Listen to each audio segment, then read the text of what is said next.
आज गंजाम जिले में आम आदमी पार्टी सांगठनिक बैठक अनुष्ठित होची।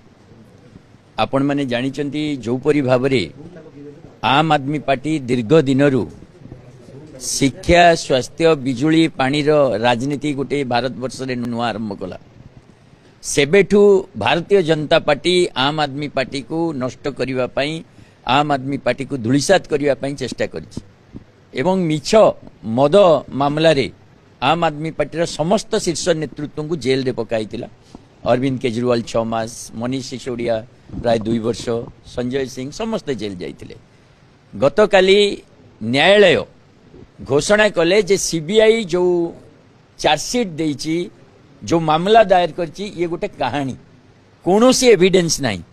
एपरिकी से निज निर्देशनामा कहले जो ऑफिसर यार इन्वेस्टिगेशन करिसेंती तांको विरुद्ध रे विभागीय कार्यानुष्ठान हो एवं पूरा मामला को रफा दफा करदेले। आम आदमी पार्टी नेतृत्व को क्लीन चिट देले।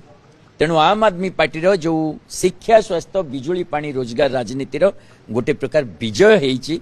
और सारा भारत वर्ष रे आज लोक माने जो प्रकार अत्याचार करा जायथिला आम आदमी पार्टी नेतृवृंद को विरोध करछंती।